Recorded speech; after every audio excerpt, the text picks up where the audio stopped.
This is the reminder move for ATM lesson number 192, heels under the pelvis. Number 2, weight between big and second toe. So this is part 2 or 3 or 4 in a series of what could be close to 10 lessons that progress in difficulty. You can look to ATM 183, 184, 185, 190, this lesson at 192, 193, 194, 195, 196, and 197 all have similar themes, and I'll be posting those soon, so come back and check it out, and you can actually follow them from beginning to end. It's a great series that helps you learn how to free your ankles and knees and hips. So without further ado, lie on your back and just gently scan yourself. Look for those spaces which your body lifts away from the floor and where your body presses down into the floor. And then when you have a good idea, please stand on your knees and put your right foot standing on the floor and the left foot backwards, but place your toes as if for running. So that means that you're going to kind of push off of your big toe and your second toe. So you'll lean the toes of your left foot on the floor, not on the toenails, but bend your ankle and your toes in a way that your toes will actually come into contact with the ground. And then begin to turn your heel with your left hand to the right and to the left. Now pay particular attention to how the pressure on your toes passes from the small toes to the big toe and then back. And you'll find a spot in there where it stands particularly well. The pressure is particularly distributed throughout your foot.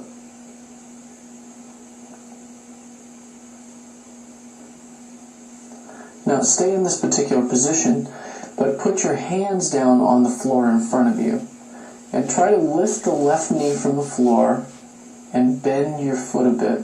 So it's as if you're stretching your calf, but you're dropping your knee to the ground and then lifting your knee up away from the floor as you push your heel towards the ground.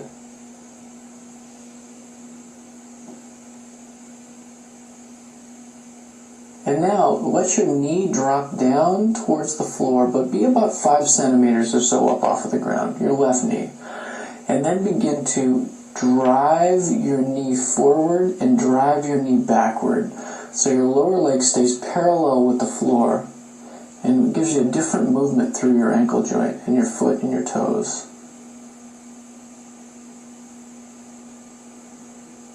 And then leave this in rest for a moment.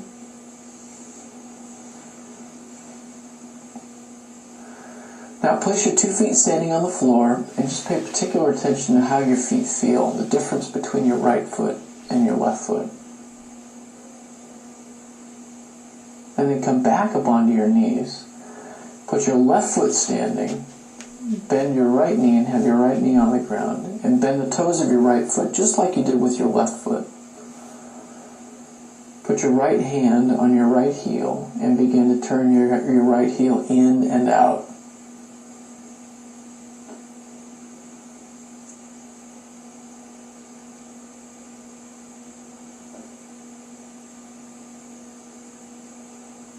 Now again, go ahead and begin to lift your right knee up off of the floor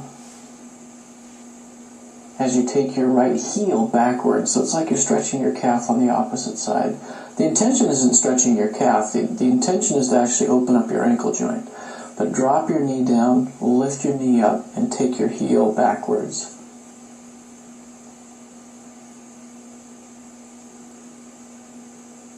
And then place both of your hands on the ground as you've done before in front of you.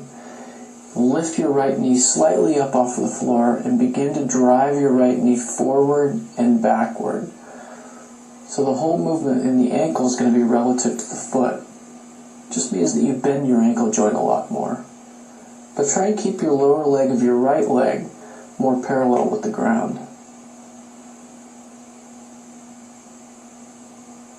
And then leave this, lie on your back and rest.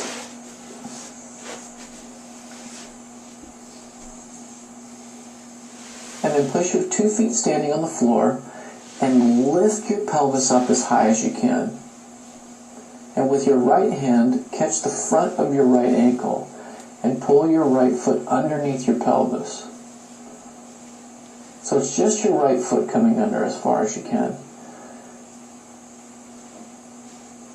And in this position, begin to do the same movement that you just did previously, which is to bend your right ankle and then straighten your right ankle. So you come up on your toes as far as you can and then bend your right ankle.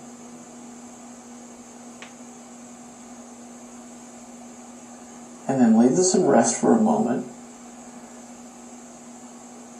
And then pull your left ankle and left foot underneath your pelvis.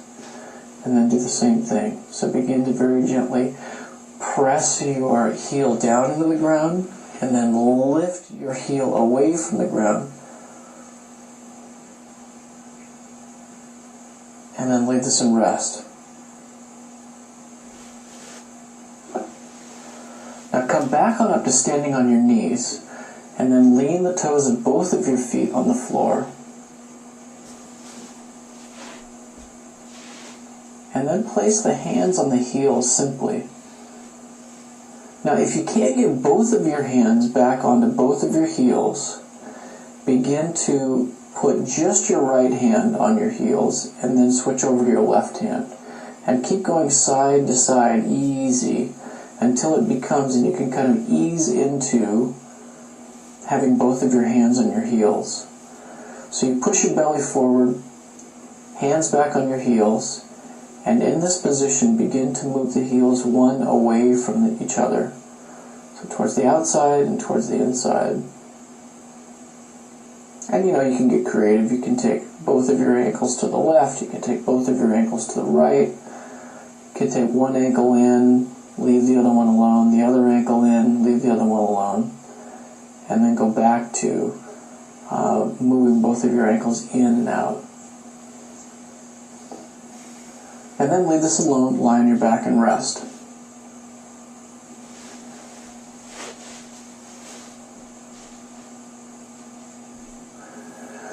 Now again, while you're lying on your back, place your 2 feet standing, lift your pelvis up, and put your right heel underneath your body.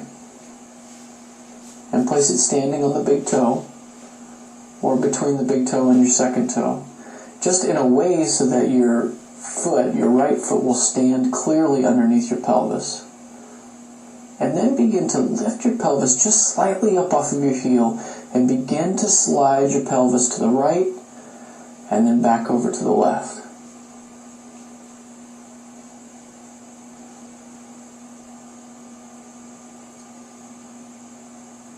And after you go side to side a few times, stay in the middle so your heel is just about on your sacrum. And while holding on with both of your hands, begin to push your right knee forward and down toward the floor. And then let that come back. So forward and down toward the floor and then come back.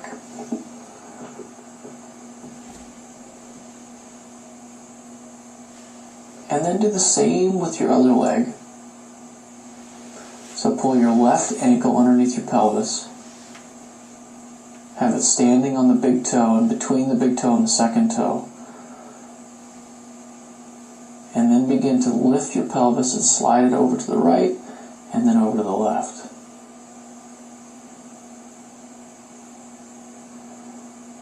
And then place that heel right in the middle of your sacrum. And then with both hands holding onto the front of your left ankle, begin to push your knee forward towards the floor and down. And then come back. So forward and then come down. And then leave this in rest for a moment on your back.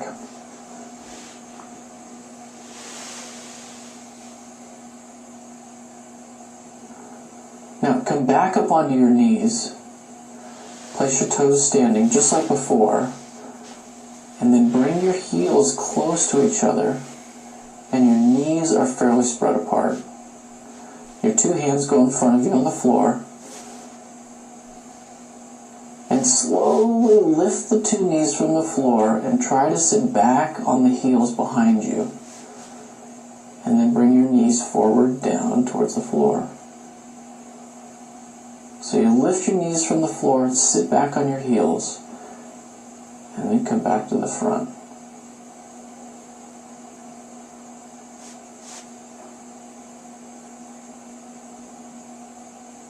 And then leave this alone, let yourself rest. So lie on your back, nice and easy.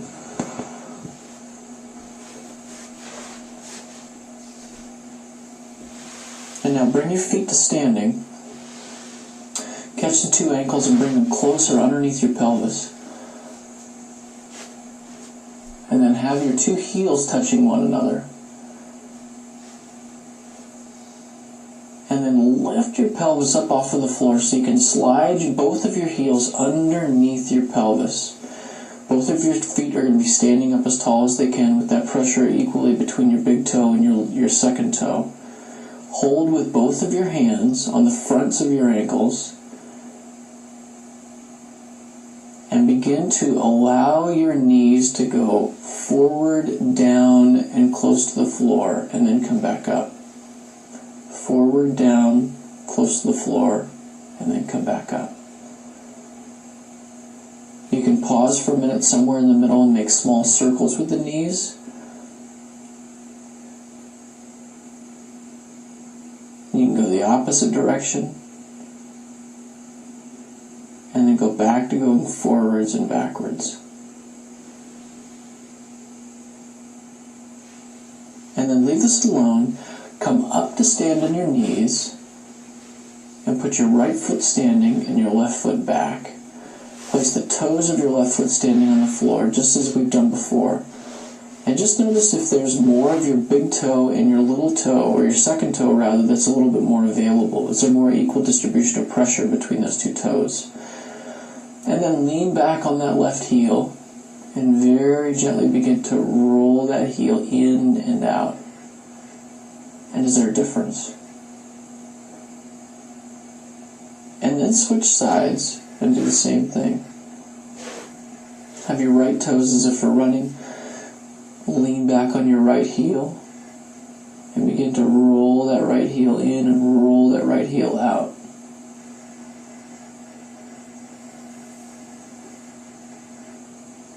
And then leave this alone, lie on your back and rest.